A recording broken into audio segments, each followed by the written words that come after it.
Or ABC 10 News at 5 starts right now. This will boost your immune response. It will increase your protection from COVID-19. President Biden endorsing COVID-19 booster shots, saying they are the best way to protect ourselves from new variants. A closer look at how they work. Plus, the move California just took to protect people who attend indoor events. And a car crashes into a bank, injuring an employee inside. What we know about the people in the car and what may have led up to the accident. Plus, Camp Pendleton Marines reportedly on the ground in Kabul just days after the fall of Afghanistan to the Taliban. The role our local troops are playing there. ABC 10 News at 5 starts now. This is no time to let our guard down. We just need to finish the job with science, with facts, and with confidence. And together, as the United States of America, we'll get this done. President Biden announcing a plan to offer COVID-19 booster shots beginning the week of September the 20th. Good evening. I'm Steve Atkinson. And I'm Jennifer Kastner in for Lindsay Pena. The announcement comes as the highly contagious Delta variant continues to spread across the U.S. As ABC's Rena Roy explains, the president says that the move is necessary to stay ahead of the virus. Federal health officials are wasting no time, saying that staying ahead of the virus is key to keeping Americans safe. The time to lay out a plan for COVID-19 boosters is now. The CDC recommending those third shots 8 months after getting the second dose of the Pfizer or Moderna vaccine. This will boost your immune response. It will increase your protection from COVID-19. That's the best way to protect ourselves from new variants that could arise. The booster shots could roll out as early as September 20th, pending FDA authorization, with healthcare workers, nursing home residents, and seniors up first. You get a dramatic increase in antibody titers when you do a third booster mRNA immunization. Some with weak immune systems, like William Duncan, have already gotten the third dose. I'm getting this shot because it's common sense. The best form of protection, with the daily case average in the U.S. up 1,000% over the last 8 weeks, and hospitalizations at their highest point in more than 6 months. ICUs across 5 states now more than 90% full. We have cried up there in the ICU. We have held on to one another. We've been emotionally devastated. Officials say booster shots will also likely be needed for those who got the Johnson & Johnson shot, but more data is expected on that in the coming weeks before a decision is made. Rena Roy, ABC News, New York. And another change was revealed today. President Biden is mandating a specific group of healthcare workers to get the COVID vaccine. Today, I'm announcing a new step. If you work in a nursing home and serve people on Medicare or Medicaid, you will also be required to get vaccinated.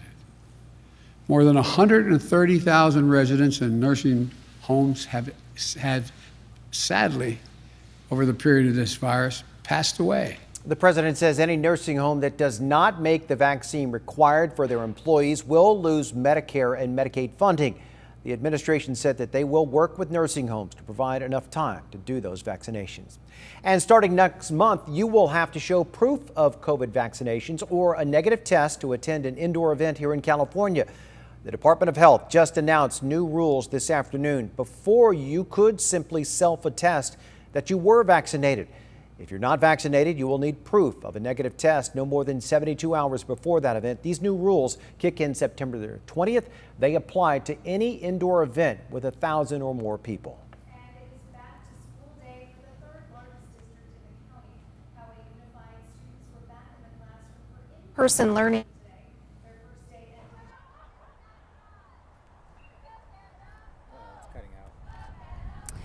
Yeah, Steve, first day back at school for Poway Unified. And it was, of course, back to class and back to after-school practices. You can see the field hockey team behind me. They told me this is their first official day back on the field. So really exciting for so many of these students. Now, Poway Unified is the third largest district in our county. They have 39 different campuses and more than 36,000 students, many of whom opted to be back in the classroom this fall. Earlier, we talked to Poway Unified Superintendent about their plans for returning to class. You know, we've really streamlined that really well, and we have great processes in place. And last year we didn't have any outbreaks, and so we were very fortunate. I think our staff does a really great job with addressing and doing contact tracing, and so we try to nip it in the bud as soon as we can find out. And our community has been super supportive and working in partnership with us, so we're not really worried about that. And we also caught up with some of the Poway Unified School students here before they started their practices today. Take a listen to what one of them had to say. It was a weird adjustment. It's super nice to seeing all my friends and getting back to in person, because I learn a lot better face to face with a teacher in my classroom, and then also just COVID in general was hard, just not being able to see people, not going to school, not getting into a routine of having school and sports. So it was really nice to be back. So Poway Unified's enrollment does appear to have flatlined after the district saw a huge dip last school year. During the normal year of 2019-2020, the district, which as I mentioned has 39 campuses, had 36,600 students.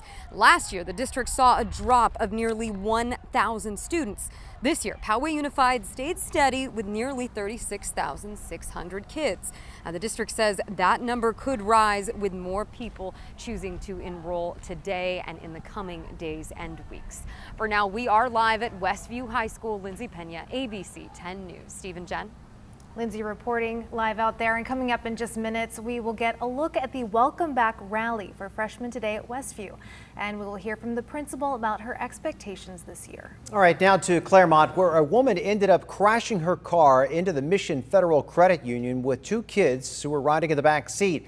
This unfolded just after 11 o'clock this morning on Claremont Mesa Boulevard. We're told that an employee inside that bank was hit by the car.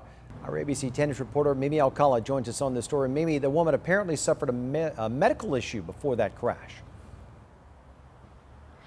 Hi, Steve. Yeah, that is what police are saying. They say she had a medical issue, lost control of her car, and then she first hit that blue truck that you see right down there and continued up this way, slamming straight into this bank and hitting that employee. And I heard sirens. I was in my living room. I heard sirens. San Diego police responding to the Mission Federal Credit Union off of Claremont Mesa Boulevard Wednesday after they say a driver of a Honda Accord lost control of her car due to a medical issue, hit a truck, then crashed into the bank, slamming into an employee. I bank at that bank. And I just prayed because I saw they were putting one of the tellers or somebody that was in there in the ambulance. And I was just, praying that they're okay. Police say the employee inside of the bank was sitting at her desk when she was hit by the car. They say she suffered a broken foot and cuts. The driver had two kids in the car at the time of the crash, but police say no one in that car was injured. Yeah. The family, they were fine. As far as I could tell, I bet they were scared. The area was closed off for hours as police investigated, and the bank here will also be closed for the time being.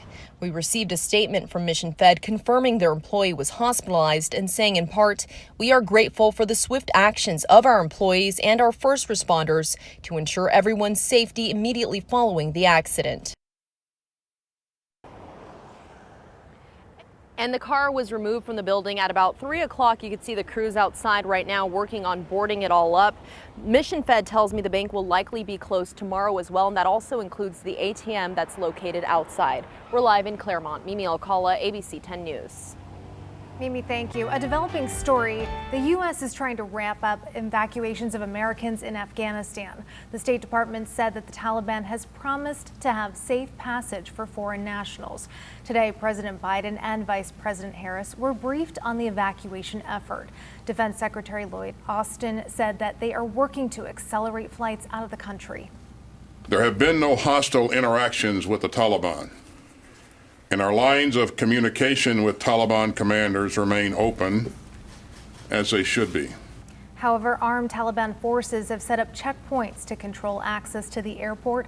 For now, they are only letting foreigners through. In the meantime, President Biden says that he is committed to keeping U.S. troops in Afghanistan until every American is evacuated, even if that means maintaining a military presence there beyond his deadline on August 31st to withdraw. And Marines from Camp Pendleton were reportedly deployed to Kabul in response to the takeover by the Taliban. I spoke to a national security expert about the local troops who are responding to the crisis. It is a dangerous mission. The issue will be calming people down and getting them out in an orderly fashion. San Diego-based national security expert Ron B. weighing in about the local troops who are reportedly on the ground in Kabul to assist after the rapid collapse of the Afghan government. About 1,000 Camp Pendleton Marines from the 2nd Battalion 1st Marines were already deployed to the Middle East as part of a crisis response task force, according to the Union Tribune, which cited a Defense Department official who is reportedly not authorized to speak publicly. This is an appropriate mission for the Marines that are always at the tip of the sword.